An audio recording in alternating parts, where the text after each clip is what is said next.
Para que sepan, estamos grabando. Eh,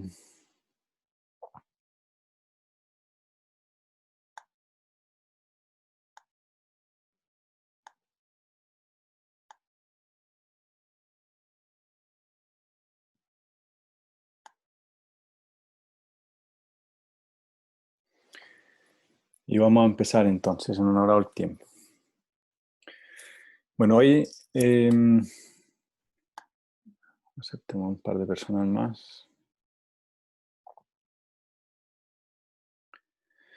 Hoy vamos a hablar de dos cosas bien interesantes, o dos aspectos importantes. La una, vamos a darle otra mirada a lo que era la consanguinidad. No sé si se acuerdan que en alguna de las clases anteriores hablamos de que los pedigrís servían para estudiar la segregación de varios rasgos, ¿cierto? De hecho que se utilizaban mucho en humanos por el tema de que son, obviamente no se pueden cruzar en laboratorio y tienen progenies pequeñas, etcétera. Entonces utilizamos los pedigrís y habíamos visto que en general los rasgos que eran recesivos surgían de vez en cuando o frecuentemente cuando había consanguinidad entre los parientes. Ya vamos a ver un poquitico más eso en detalle.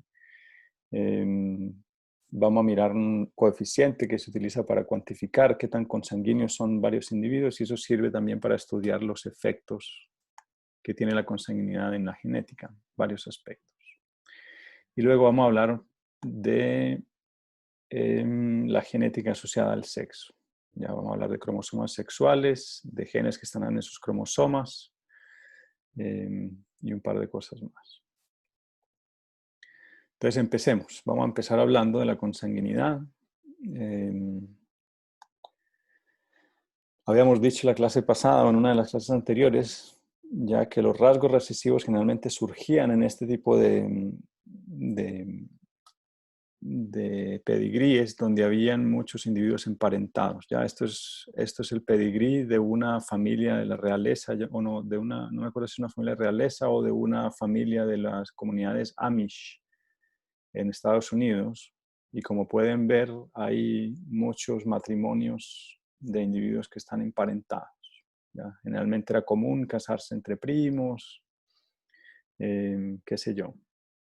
Y miren que en este caso, a partir acá de la quinta generación, empieza a haber casos de albinismo, ¿ya? Y cada vez se vuelven más frecuentes. Habían familias muy grandes, pero el albinismo se vuelve más común mientras más consanguinidad haya. Otro aspecto que también se ha visto con la consanguinidad, sobre todo en plantas, ya era que, como les decía, como Mendel le había hecho líneas consanguíneas, ¿cierto? Que eran relativamente interesantes porque permitían tener rasgos muy bien caracterizados y muy limpios, muy homogéneos, ¿ya? Pero se daban cuenta que después de cierto tiempo de autofecundar estas plantas o de hacer líneas consanguíneas, iban perdiendo su vigor de cierta forma, ¿ya? Y que cuando habían cruces entre esas líneas, en este caso, miren, aquí tienen plantas de maíz que se llaman la línea consanguínea 1 y línea consanguínea 2, si yo las cruzo, me producen plantas, estos híbridos que son más vigorosos, son más grandes, en este caso producen mazorcas más grandes, etc. ¿Ya? Ese concepto de cruzar líneas consanguíneas, altamente endogamias, se llama como heterosis, ¿ya? Ya que el producto es, en teoría, mejor que el de cada una de esas líneas por separado, ¿ya? Entonces, esa heterosis o esos individuos que son híbridos de estos, en este caso heterocigotos, ya si se acuerdan de nuestros cruces de Mendel, son individuos que son heterocigotos, muestran cierto vigor. Y eso se ha visto en muchas especies y cepas que se cultivan, etc. ¿Ya?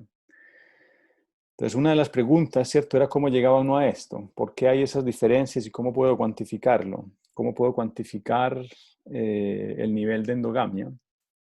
Y para eso hay formas de hacerlo de análisis genéticos. Ya vamos a hablar un poquitico del análisis genético de endogamia.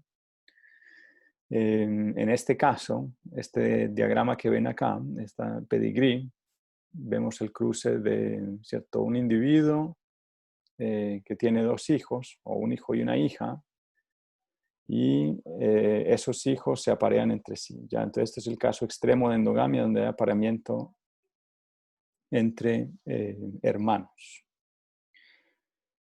Y lo que vamos a hacer, o lo que hace este análisis de genético de endogamia, es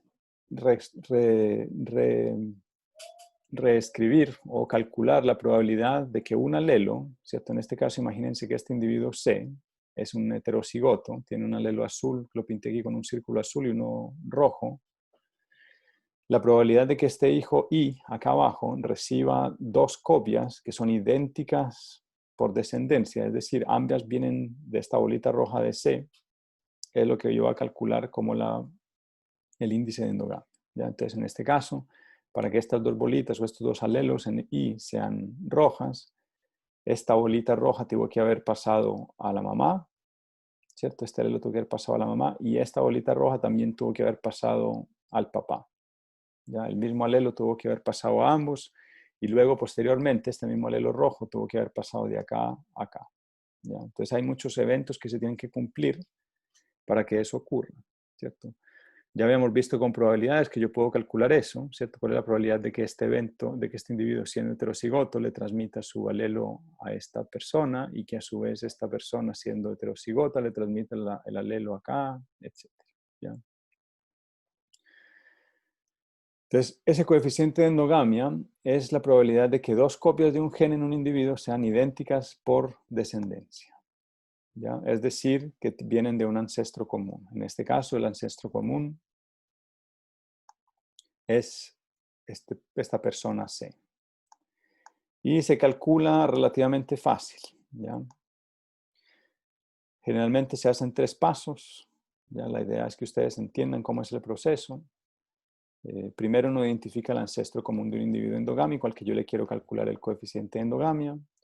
Luego cuento el número de individuos en cada circuito de endogamia y luego calculo la cantidad 1/2 elevado a la n para cada circuito, ¿ya? Donde n es el número de individuos en cada circuito. Y sumo los resultados de cada circuito, ¿ya? Entonces vamos a hacer el ejemplo acá. Este es un cruce entre hermanos. Aquí tenemos a Z, que es el individuo para el cual queremos calcular, o el hijo de dos hermanos, para el cual queremos calcular el índice de endogamia, ¿ya? Y aquí el primer paso, como les decía, es identificar el o los ancestros comunes y el número de circuitos posibles, ¿ya? Entonces, si vamos a Z y subimos, él tiene dos ancestros comunes, uno que es esta mujer B o esta persona B y este otro que es el U, ¿ya? Hay un circuito que va de Z a R, a B, vuelve a S y después a Z, y el otro circuito que va de Z a S, a U, a R y vuelve a Z, ¿ya? Entonces tenemos dos números de circuitos, dos ancestros comunes, y por lo tanto hay dos circuitos posibles. Luego podemos contar el número de individuos por cada circuito, ya sin tener en cuenta este individuo que es el que interesa. Aquí tenemos 1, es S, 2, B y 3, R. Hay 3 individuos por este lado y por el otro lado hay 1, 2 y 3. ¿Ya? Entonces el circuito 1 tiene 3 individuos, el circuito 2 tiene 3 individuos y al final podemos calcular 1/2 a la n para cada circuito y sumar los resultados, es decir, 1/8 más 1/8 igual a 1/4. Eso quiere decir que el coeficiente de endogamia para hermanos es 1/4.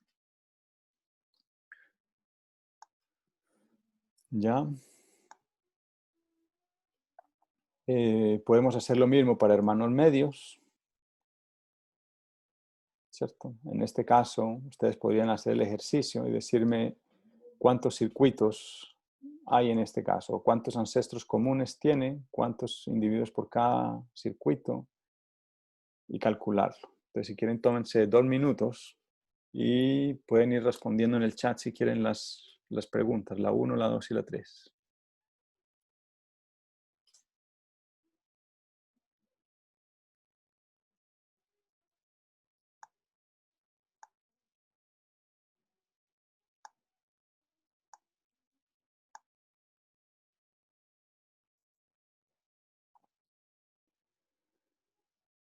Entonces, en este caso, ¿cuántos ancestros comunes identifican ustedes de I, de este individuo I? ¿Uno? Uno, ¿cierto? Solamente hay 6. El número de individuos en ese circuito, sin contar ahí, serían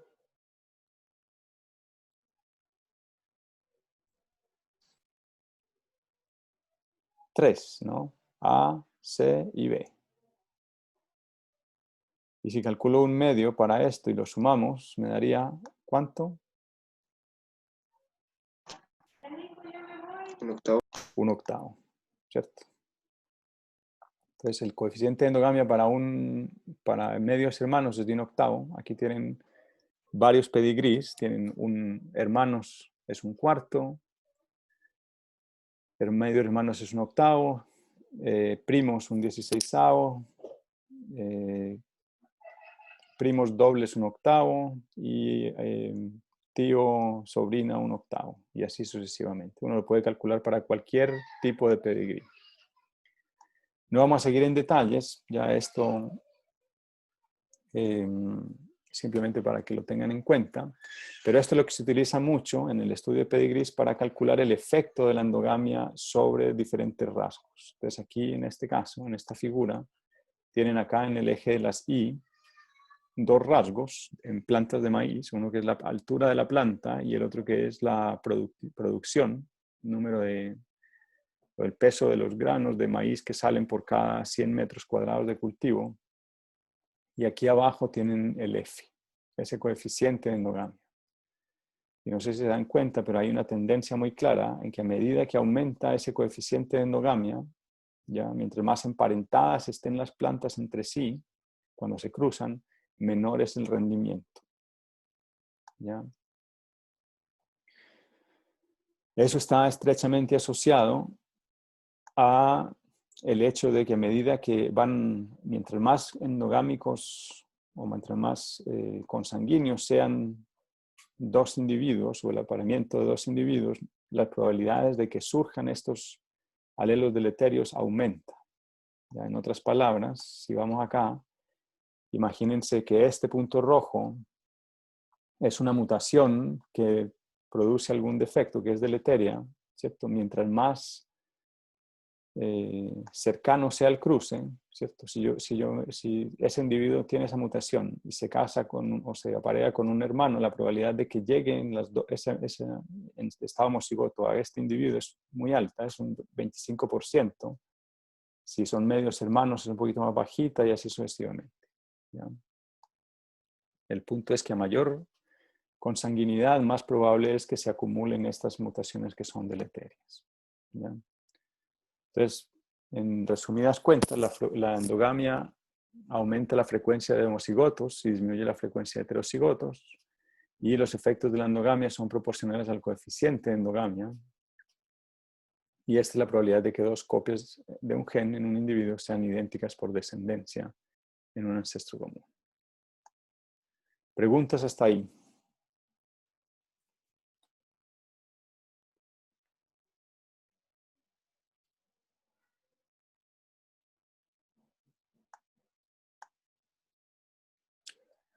Sí, pregunta Yomi.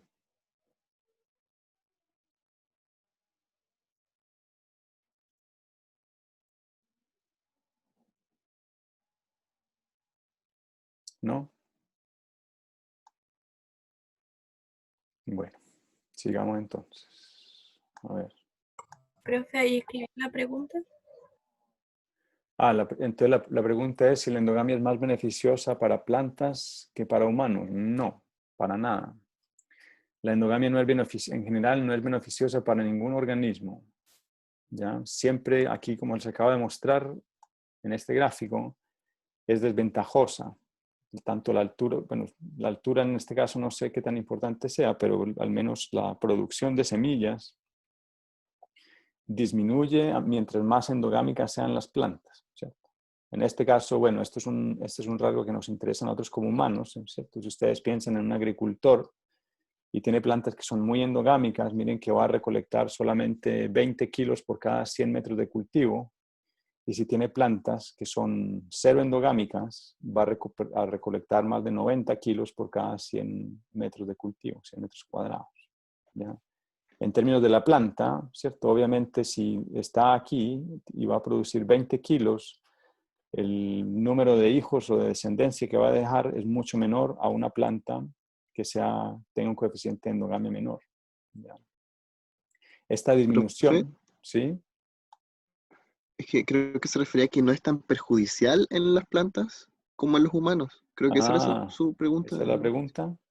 Sí, Sí, sí, digamos, sí. sí, en ese sentido es menos perjudicial en que las plantas son más tolerantes a este tipo de cosas.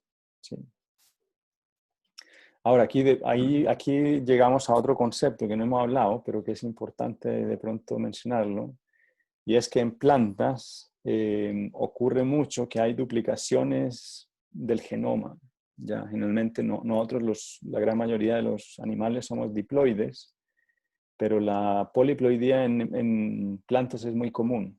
¿Ya? Entonces, si el maíz, por ejemplo, es poliploide y necesito muchas más copias del mismo gen dañadas de una mutación para que sean muy negativas, ya tengan un efecto muy negativo. Entonces, en ese sentido, sí, las plantas, no es que la endogamia sea más beneficiosa para las plantas, sino que las plantas son más tolerantes a la endogamia, probablemente. ¿Ya?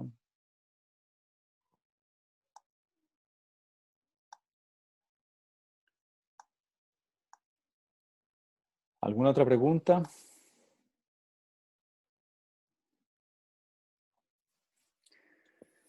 Bueno, entonces el otro aspecto que vamos a ver hoy es lo que se conoce como las bases cromosómicas del mendelismo. Ya hasta en este momento, ¿otra pregunta parece? No.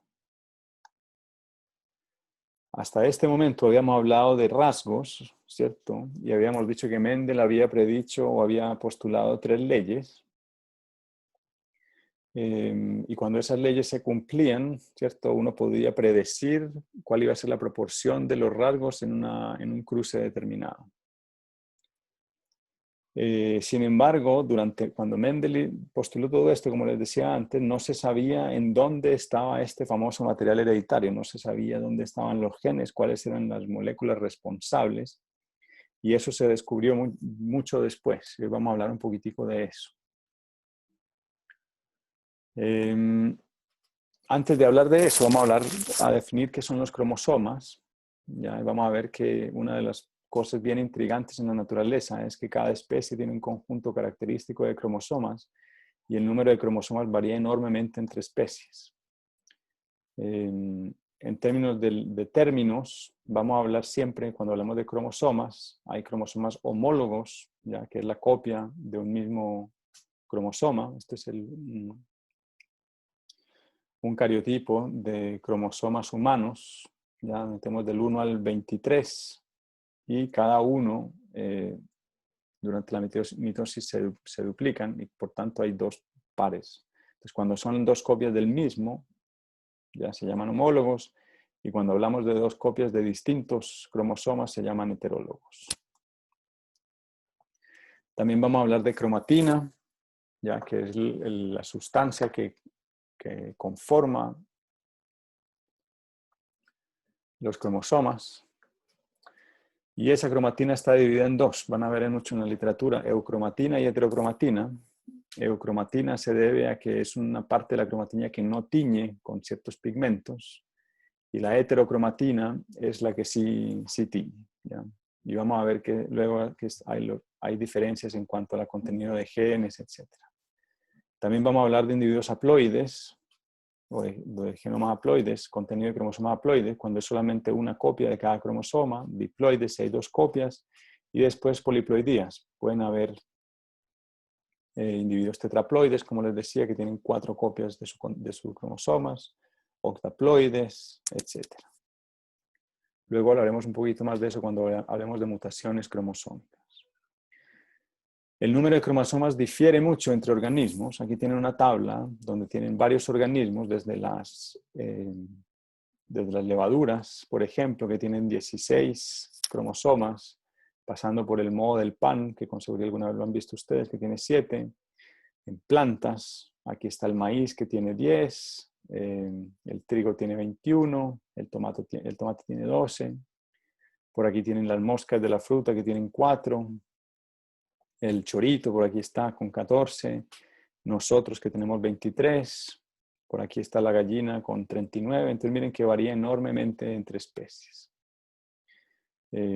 Generalmente los animales más complejos, entre comillas, tienden a tener más cromosomas que los animales más sencillos. También cuando se empezaron a hacer estudios de cromosomas, había gente que se empezó a dar cuenta que el sexo estaba determinado muchas veces por algunos de los cromosomas. Entonces, no en todos los organismos es así, pero en muchos funciona. Y hay distintos sistemas. ¿Ya? En saltamontes, por ejemplo, y en algunos insectos, las hembras generalmente tienen 2 cromosomas X y los machos solamente tienen un cromosoma X. ¿Ya? Entonces miren que la genética mendeliana aquí cambia porque las hembras van a tener 2 cromosomas y pueden ser homocigotas o heterocigotos. ¿Ya? Pero los machos, para los genes que están en este cromosoma, siempre van a ser haploides, van a tener solo una copia. En seres humanos sabemos que tenemos ese sistema en saltamontes se conoce, por ejemplo, con el sistema X0. En humanos es el sistema XY, en donde las hembras tienen 2 copias del cromosoma X y los machos o los hombres tenemos una copia del X y una del Y. ¿Ya? Durante la meiosis, los cromosomas X y Y se emparejan, pero no hay recombinación entre ellos.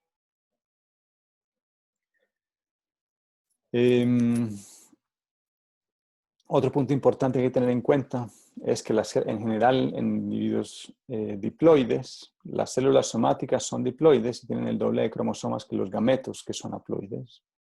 Los cromosomas sexuales son diferentes entre los sexos, ya mientras que los autosómicos generalmente son similares. Entonces, con base en esas observaciones, en algún momento llegó una persona que se llama Thomas Morgan, es considerado como uno de los grandes genetistas de todos los tiempos, que se dio cuenta que habían ciertos rasgos que estaban ligados al sexo en Drosophila. ¿Ya? Y estos experimentos fueron los primeros que proporcionaron evidencia de que ese principio de segregación y distribución independiente de Mendel estaba asociado al comportamiento meiótico en los cromosomas. Entonces, en este momento había gente que se había dedicado a estudiar en citogenética el comportamiento de los cromosomas durante la replicación celular, tanto en meiosis como en mitosis. Y a este señor, con estos experimentos, fue el primero que demostró que la segregación de los rasgos estaba asociada a la meiosis. ¿Ya? Y lo hizo con unos experimentos muy bonitos, muy sencillos, muy elegantes, todo a partir de observaciones. Entonces, él tenía un laboratorio, ¿cierto? Como el que nosotros estamos haciendo de forma virtual, él lo tenía en vivo y en directo, y cultivaba estas mosquitas, y algún día se encontró con que había un macho que le había surgido una mutación y era que tenía los ojos blancos. ¿Ya?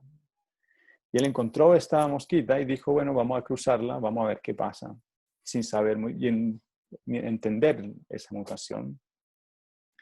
Y cuando hizo su primer cruce de una hembra de ojos rojos con un macho de ojos blancos, encontraba que todos los hijos eran de ojos rojos. ¿Ya? Entonces eso le dio a pensar de que efectivamente el ojo blanco era un rasgo recesivo con respecto al ojo rojo.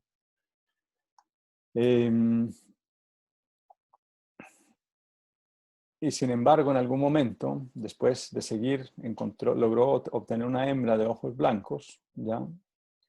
Y cruzó esa hembra de ojos blancos con un macho de ojos rojos, ¿cierto? Y para su sorpresa, encontró que en la F1 la mitad de los hijos eran de ojos rojos y la otra mitad de ojos blancos, ¿ya? Lo cual iba en contradicción a lo que él esperaba, ¿cierto? Los ojos blancos eran recesivos con respecto a los ojos rojos, él esperaba que en esta F1 todos fueran de color rojo, ¿cierto?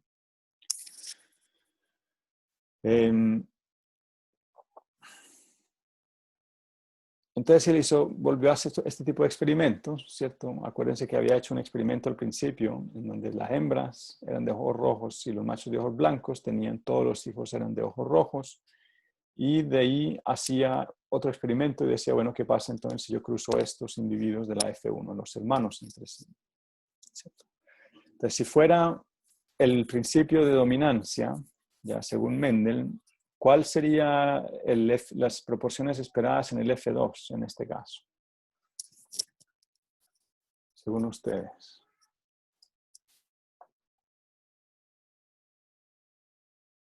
¿Debería salir un 25% con ojos blancos? Cierto, un 25% con ojos blancos. ¿Ya? Y efectivamente él hizo el experimento y encontró un 25% de ojos blancos. Pero no se quedó ahí. Ya, miren, estas son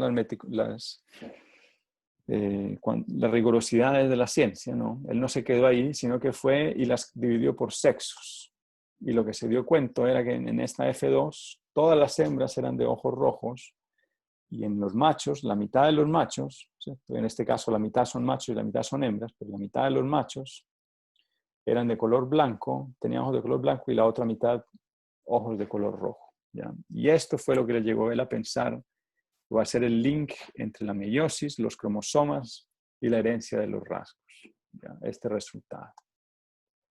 Entonces él propuso este modelo, ¿cierto? Dijo, bueno, si los cromosomas son los que portan estos famosos genes, los responsables de la herencia, entonces aquí tienen un concepto, un pequeño esquema, un modelo conceptual de los cruces que acabo de hacer. Entonces, la hembra es XX, el macho es XY, ¿cierto? La hembra que tiene ojos rojos, en este caso mi parental es homocigota, y el macho solamente tiene una copia del X y está mutado y por eso produce ojos blancos. Cuando yo los cruzo, yo voy a tener que todas mis hembras son heterocigotas, pero van a tener ojos rojos, porque el rojo es dominante sobre el blanco, ¿cierto? Y las hembras sí o sí tienen que recibir uno de los dos cromosomas del macho, ¿cierto? Reciben un cromosoma X del macho, que es este que está mutado, pero todos los machos de este primer F1 son normales porque reciben sí o sí el cromosoma X de la hembra, que está normal, ¿cierto? El otro es el cromosoma Y, que lo reciben del macho. Cuando yo cruzo estos hermanos entre sí, ¿cierto? Las hembras heterocigotas con los machos normales, entonces voy a tener la mitad de las hembras que son homocigotas normales, la otra mitad que son heterocigotas, pero son de ojos rojos, o sea, todas las hembras de ojos rojos, y los machos, la mitad van a ser de ojos normales porque reciben este cromosoma de la mamá, y la otra mitad van a ser de ojos blancos porque reciben este cromosoma mutado de la mamá, ¿cierto? Siendo el otro cromosoma el cromosoma Y. Entonces ahí eso explica el por qué se encuentran esas proporciones y esa diferencia entre sexos, ¿ya? Él hizo más cruces, aquí tienen otro cruce, que ustedes van a poder hacer probablemente en el práctico, si quieren, donde por ejemplo aquí tenemos una hembra heterocigota y un macho homocigoto recesivo, ¿ya? Sabiendo lo que ya saben ustedes de este tipo de segregación de genes asociados al sexo, ¿qué es lo que esperaríamos acá en esta progenie?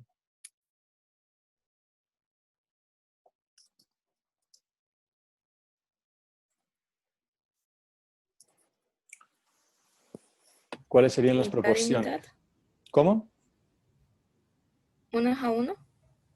Serían 1 a 1, ¿cierto? Y si las dividimos en hembras y machos, entonces serían la mitad de las hembras de ojos rojos, la mitad de ojos blancos, ¿cierto? Porque las hembras van a recibir un cromosoma X normal o un cromosoma X mutado, y este cromosoma mutado sí o sí del macho. Y los machos van a ser la mitad de ojos normales si reciben este cromosoma X normal y la mitad van a ser de ojos blancos si reciben este cromosoma X mutado, ¿ya? Entonces miren que las proporciones cambian en este caso, pero hay diferencias entre los sexos, ¿ya? O hay diferencias que se explican por los sexos, ¿ya? Aquí tienen otro. Una hembra, por ejemplo, homocigota recesiva con un macho normal. Entonces las hembras van a ser todas de ojos rojos porque van a ser heterocigotas y los machos van a ser todos de ojos blancos porque solamente reciben el X acá. Entonces miren que hay una inversión acá del fenotipo de los padres. Aquí las hembras están de ojos blancos y los machos de ojos rojos y los hijos van a ser al revés, las hembras de ojos rojos y los machos de ojos blancos, ¿ya? Y así sucesivamente. Entonces, él con esta serie de experimentos comprobó de forma inequívoca que efectivamente, al menos este rasgo, el color de los ojos, estaba asociado al cromosoma sexual X en moscas y fue el primero que hizo que demostró el link o la relación entre los cromosomas y los genes, ¿ya? Este tipo de experimentos le valieron el premio Nobel a este caballero.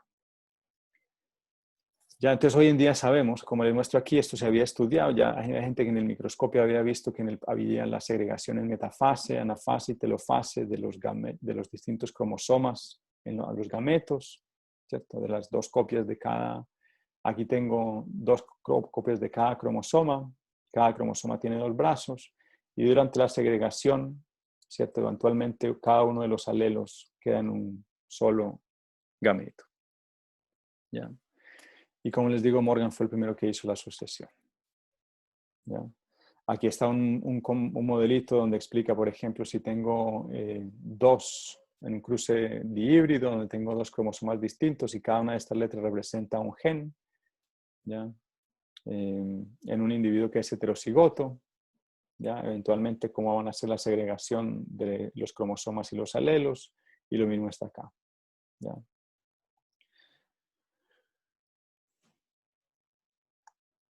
Entonces aquí está, se cumple el principio de la distribución independiente durante la segregación de los cromosomas durante la meiosis, ¿ya?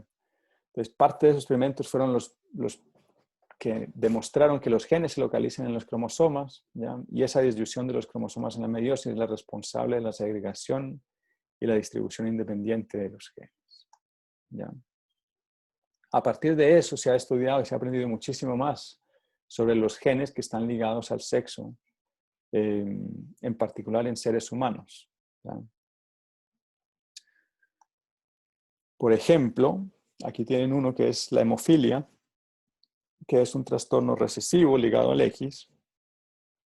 Este es un pedigrí de los reyes, de uno de los reyes de Inglaterra. Por aquí está el príncipe Carlos, la reina de Inglaterra, la reina Victoria, etc. Y aquí tienen hijos. Miren que los que están afectados con hemofilia son todos varones, o casi todos varones, que están aquí indicados en rojo, ¿ya? Y a partir de este pedigrí se ha podido demostrar, por ejemplo, cuáles... bueno, aquí hay unos que parecía que tenían hemofilia, pero no se supo, no se hizo el diagnóstico, probablemente murieron muy jóvenes. Los que eran portadores, etc. ¿Ya? A partir de la reconstrucción del pedigrí. Pero es un caso, un rasgo clásico ligado al X. Otro es el daltonismo, ¿ya? Ustedes no sé si se darán cuenta, pero es muy común, es un rasgo bastante común en humanos. Cerca del 10% de los hombres sufren o sufrimos de algún tipo de daltonismo. Hay distintas formas de daltonismo, distintas variantes, severidades, etc. Pero es un rasgo relativamente común y está asociado al cromosoma X, ¿ya? Entonces, también cuando hay un rasgo ligado al sexo, se puede también utilizar esa información para el cálculo de riesgo de heredar estos trastornos, como se ve en la pantalla. Por ejemplo, aquí, si tenemos un pedigrí ¿ya? Y aquí tenemos y queremos calcular cuál es la probabilidad de que este hijo acá sea daltónico. Podemos hacerlo utilizando la información que está acá, ¿ya? Entonces, en este caso, por ejemplo, la probabilidad de que este sea daltónico es 1/8, y este 1/8 viene de que sea hombre, ¿cierto? La probabilidad de que sea hombre es 1/2, y de si es hombre, que herede el alelo mutante de su mamá, que la probabilidad es 1/2, ya que esta mujer aquí tiene la probabilidad de 1/2 de haberla recibido de esta persona que sabemos que lo tiene, que es heterocigota, ¿ya? Y así sucesivamente se pueden hacer ese tipo de cálculos para mirar riesgo y eventualmente que las parejas donde saben que en la familia hay este tipo de rasgos puedan tomar una decisión más informada. El cromosoma Y es otro que es bien interesante. En algún momento tal vez hablaremos de la evolución de este cromosoma, pero se cree que en algún momento, cuando uno analiza la similitud de las secuencias que hay en estos genes hoy en día, sabemos que las puntas, las partes terminales son más o menos parecidas entre sí, entre el X y el Y, y eso se ha llevado a pensar de que el cromosoma Y es un cromosoma X que se ha degenerado durante mucho tiempo. O sea, estamos hablando de millones de años. El cromosoma Y de por sí tiene pocos cromosomas y hay pocos rasgos que están ligados al cromosoma Y. Vamos a hablar de un par, ¿no? De uno nomás. Y hay genes pseudoautosómicos, se llaman, porque están presentes en ambos cromosomas, X y Y, que son estos que están en estas partes en amarillo, ¿ya? Y eso es lo que ha llevado a pensar en esta idea Profe, de que en algún momento eran iguales, ¿sí? ¿y se teoriza que el cromosoma Y podría desaparecer eventualmente? No sé, eso es una buena pregunta. Eso es una buena pregunta. Habría que hacerla. Yo no he hecho la tarea de revisar en la bibliografía científica si de teoría existe, pero puede ser. Habría que verlo. Hay varios aspectos interesantes de estos dos cromosomas. Una, por ejemplo, es que no hay recombinación entre ellos, ¿ya? Y otra, como les digo, es que cada vez hay menos genes acá, o al menos se sabe que hay muy pocos genes acá en este. Casi todos los genes están en el X. Claro. Puntos importantes, ya hay trastornos que son causados por mutaciones recesivas ligadas al cromosoma X. Obviamente son más comunes en hombres que en mujeres, porque en hombres no hay heterocigotos, ¿cierto? Y en mujeres, al ser recesivas, si una de las dos copias del cromosoma está mala, el otro compensa, ¿ya? Y el cromosoma Y lleva menos genes que en el X. Ahora, vamos a hablar un poquitico de la determinación del sexo y de los cromosomas sexuales. Como les decía, se había visto en muchos casos, no en todos los organismos, pero en muchos se ha visto que hay una correlación entre el fenotipo sexual, ¿cierto? El sexo que presenta un organismo y los cromosomas que tiene el cariotipo, sobre todo si tiene X o Y o X0, etc. No obstante, que les quede claro que esto no es en todos los organismos. ¿Ya? De hecho, hay muchos organismos en la naturaleza en donde el sexo es determinado por otros factores, por ejemplo, en la temperatura, lo que ocurre en reptiles como en los cocodrilos y las tortugas, etcétera, en donde de un nido de huevos, dependiendo si la temperatura es caliente o frío, va a determinar si los hijos son hembras y machos. ¿Ya? Un tema interesante, por ejemplo, con el cambio climático en sitios donde se prevé un aumento promedio de la temperatura, quiere decir que va a haber un cambio en el sexo de los hijos que salen, por ejemplo. Hay muchos organismos que son hermafroditas. En peces es muy, muy común el hermafroditismo. Incluso hay veces es secuencial. Primero son un sexo y después cuando maduran cambian al otro sexo. Hay otros organismos que son siempre hermafroditas. En fin, en la naturaleza hay todas las gamas que ustedes se puedan imaginar en términos de determinación sexual. Nosotros vamos a hablar solamente los que están asociados a cromosomas.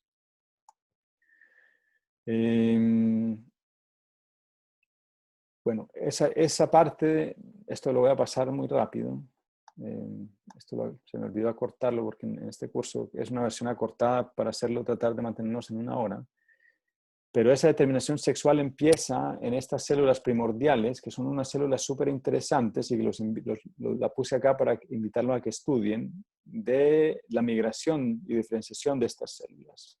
Son unas células que durante el desarrollo del feto se producen en una parte y van a hacer una migración, se ven a microscopio electrónico, aquí las tienen, y van a migrar eventualmente a lo que van a ser los óvulos y los testículos, ¿ya? Y ahí es donde se van a producir todas estas reacciones de hormonas, etcétera, para determinar efectivamente si un individuo es de un sexo o del otro. Y todo ese proceso está asociado a sobre todo un gen. Es uno de los pocos genes que está en el cromosoma Y. Ya se llama el SRY. Que se me olvidó qué es lo que significa.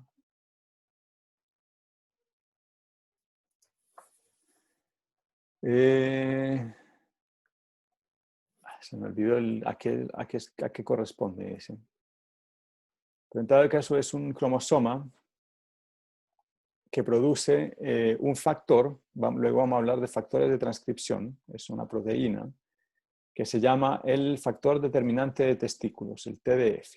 ¿Ya? Entonces, si este gen está acá y está activo, se produce esta proteína y estas células embrionarias que les acabo de decir, ¿ya? Se van a diferenciar en testículos. Y si se va por esta vía, quiere decir que eventualmente ese organismo va a desarrollar características sexuales masculinas. ¿Ya? Desencadena un montón de otras cadenas, de otros genes, etcétera, que van a llevar a que esa persona tenga características masculinas.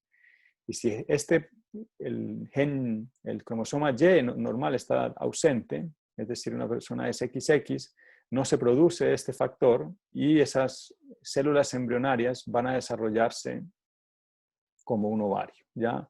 Y esa persona va a tener características femeninas. Pero todo está determinado por este gen. Entonces pueden haber, ¿cierto? Y se ve de vez en cuando, personas que tienen, donde hay una translocación, vamos a ver luego que eso ocurre, cuando vemos mutaciones cromosómicas, y que tienen un gen X que tiene este gen SRY, ¿ya?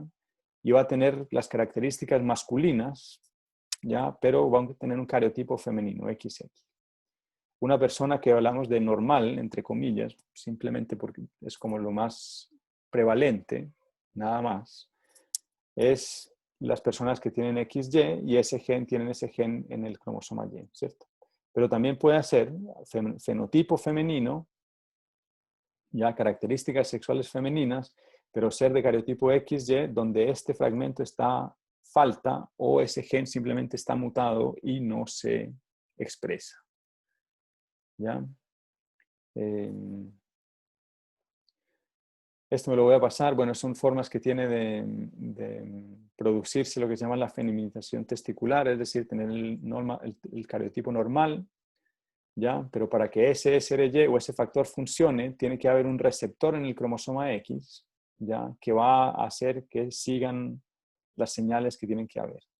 Entonces yo puedo tener X y Y normalmente, pero si este receptor de testosterona, el TMF que está en el cromosoma X, no funciona bien, la persona puede ser XY y sin embargo va a desarrollar características sexuales femeninas, si este otro gen no está funcional. Ya, entonces no solamente es el SRY en el cromosoma Y, también hay otros genes que tienen que estar buenos, pero todo esto se inicia con este gen.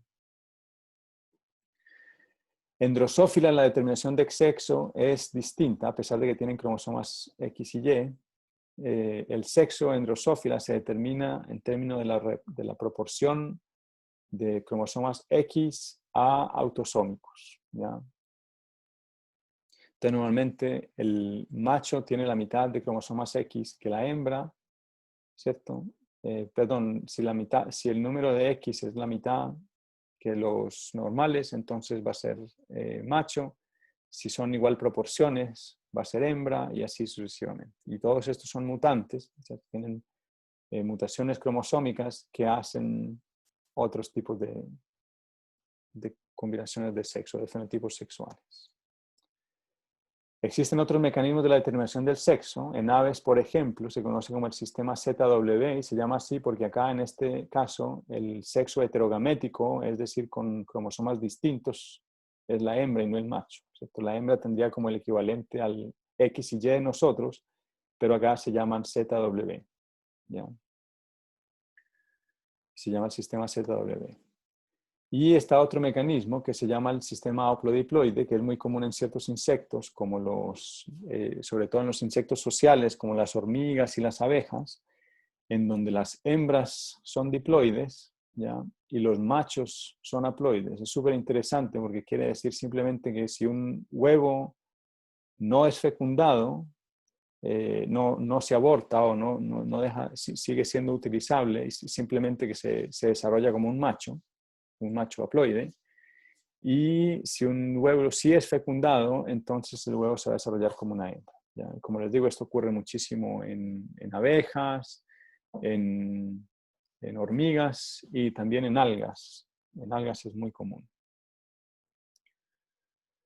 Puntos importantes, ya el sexo en humanos está determinado por ese gen SRY, ¿ya? El producto de ese gen produce un factor, que es el factor determinante testicular, y que eventualmente termina en una cascada de genes que van a estar asociados al desarrollo del fenotipo masculino. El sexo en otros animales es distinto. En Drosophila, por ejemplo, está determinado por la proporción de cromosomas. ¿Ya? En abejas, el sexo está determinado por el número de conjuntos de cromosomas, es decir, si es haploide o diploide, etc. ¿Ya? También, que cambia mucho. Para terminar, preguntas hasta ahí, si no para abordar el último tema.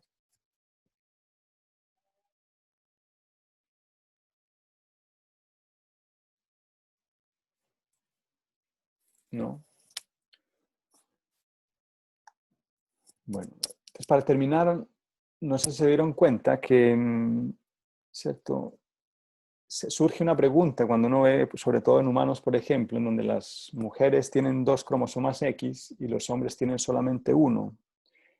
Entonces, si uno piensa, eso quiere decir que las mujeres tienen los genes que están en el X los tienen en duplicado con respecto a los hombres, ¿ya? Y la pregunta es, ¿cómo se hace entonces para que haya una compensación de esos genes, ¿cierto? Si todos los genes de ambos cromosomas X estuvieran activos todo el tiempo, quiere decir que para todos esos genes las mujeres tendrían el doble de producto, el doble de proteínas, etcétera, que se producen con respecto a los hombres o a los de sexo masculino, ¿ya?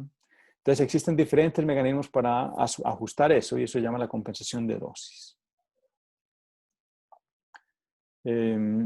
Uno de ellos, ya en Drosophila, por ejemplo, se llama la hiperactivación de genes ligados al cromosoma X. Ya es decir, que en Drosophila, por ejemplo, los machos, en los machos, los cromosomas del X trabajan al doble, ¿cierto? Producen el doble de producto que lo que producen los de las hembras y de esa forma compensas. En humanos y en general en mamíferos ocurre lo contrario, es decir, hay una activación de genes ligados al cromosoma X en hembras. Y la forma en que ocurre es bien curiosa, ¿ya? Se llama mosaicismo porque en cada una de las células que tienen, ¿cierto? Donde hay 2 cromosomas X, hay uno de los 2 cromosomas X que se inactiva de forma aleatoria. Cuando hay genes que son heterocigotos, este es el ejemplo de las gatas cálico, que se llaman, son este tipo de gatas que tienen esta pigmentación en el pelaje. Bueno, son gatas que son heterocigotas para un gen asociado a la coloración del pelo, que está en el cromosoma X, ¿ya? Y en función en las células de la piel, en donde se apague uno o el otro alelo, ¿ya? Uno, por ejemplo, que produce asociado a pigmentación clara y el otro que está asociado a pigmentación oscura, en función de qué partes del cuerpo se apague uno el otro, van a producir estos patrones de parches en el pelaje, por ejemplo. También, si uno mira en el microscopio, hay una reducción, estos cromosomas que están inactivos se reducen de tamaño, se condensan fuertemente y se pueden ver. De hecho, este era un práctico que hacíamos en el laboratorio, que desafortunadamente por el COVID no lo vamos a poder hacer, pero había un práctico en donde ustedes tomaban, hacían un raspado del carrizo bucal, lo teñíamos y mirábamos en el microscopio y podían ver células epiteliales en donde se ve el cromosoma X en mujeres condensado, el inactivo, como un puntito aquí, como se ve esto. Y eso se conoce como el cuerpo de Barr. Lastimosamente no lo vamos a poder hacer este año. En todo caso, es importante que tengan en cuenta, ¿cierto?, que el hecho de que haya cromosomas sexuales quiere decir que tienen que existir mecanismos para compensar la dosis de genes. Luego vamos a hablar de genes y de transcripción y traducción cuando hablemos de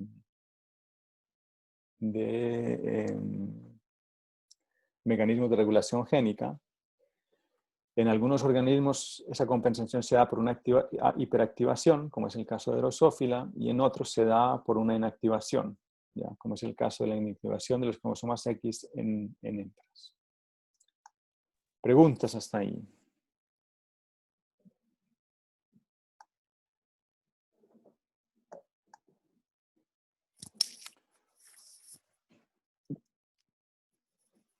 ¿Preguntas?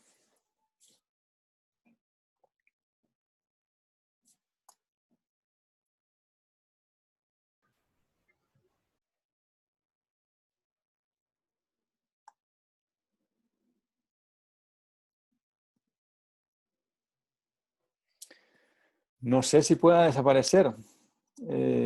O sea, se dice eso, es un chiste, ¿cierto? Que los hombres somos mujeres degenerados en el sentido de que ese cromosoma se ha ido degenerando, ¿cierto? Y lo que queda es solamente un vestigio. Entonces, o somos mujeres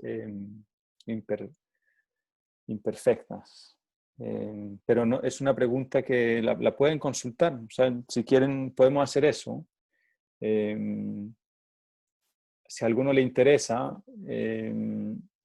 haga un pequeño trabajo bibliográfico de literatura científica en términos de la evolución del cromosoma y yo le doy 5 minutos en la próxima sesión o la próxima semana para que nos cuente lo que encontró, y eso se lo valgo también como una pregunta de la prueba, ¿ya? Así que si, Yomi, te interesa el tema, te ofrezco eso y nos hablas en la próxima clase 5 minutos sobre la evolución del cromosoma Y. ¿Te parece?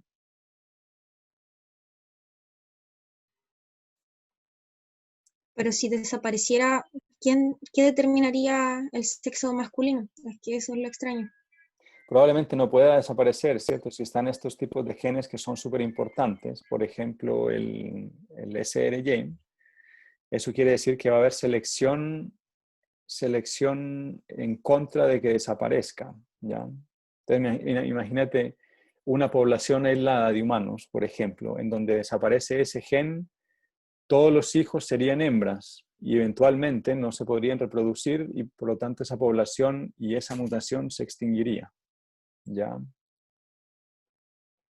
A no ser de que surgiera otra mutación que compensara eso de alguna otra forma, ¿ya?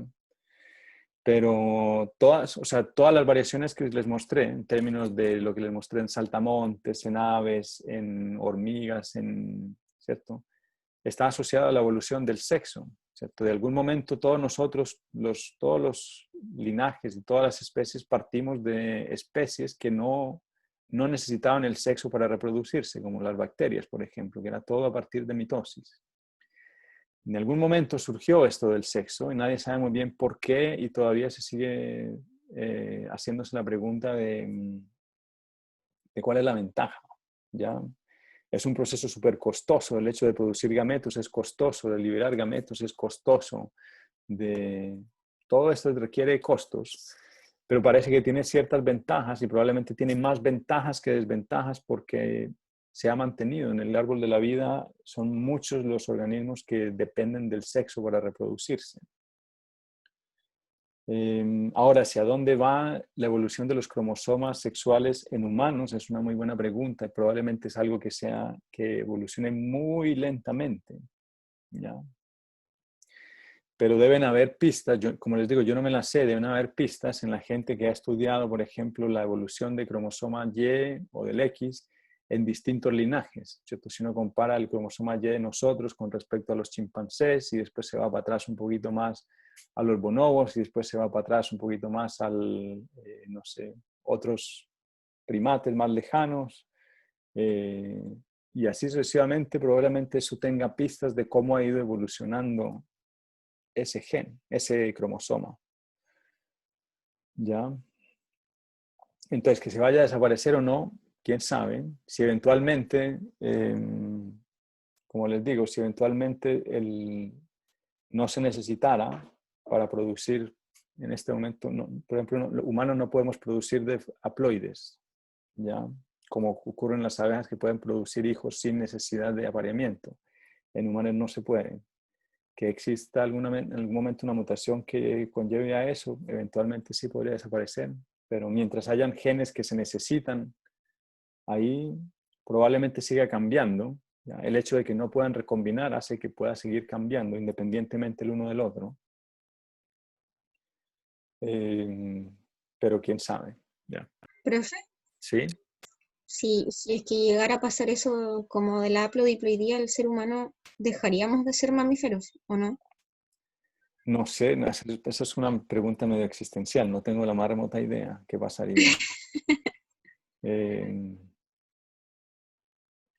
No sé si dejaríamos, o sea, no sé si dejaríamos ser mamíferos. Eso, la parte de ser mamífero está asociada al cuidado de las crías, ¿no? La producción de leche y el cuidado de las crías. Pero Y a eso, la forma de reproducción.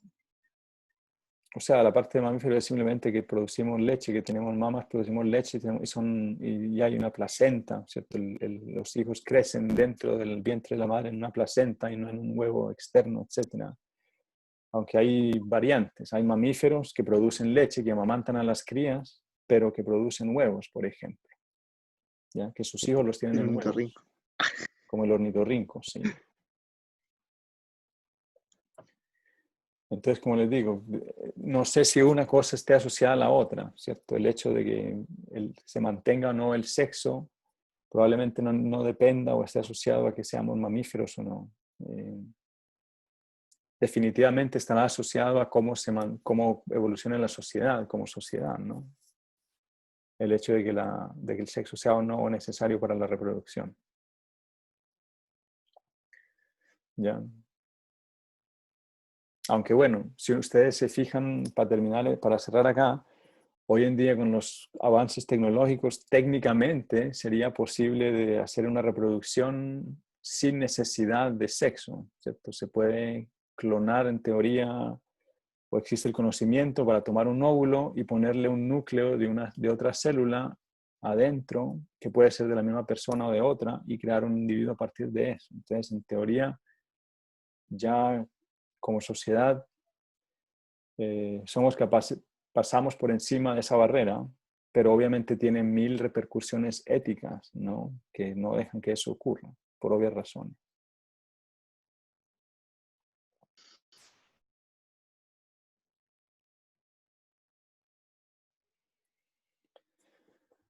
Muy bien. ¿Alguna otra pregunta? Si no, voy a parar la grabación en este momento.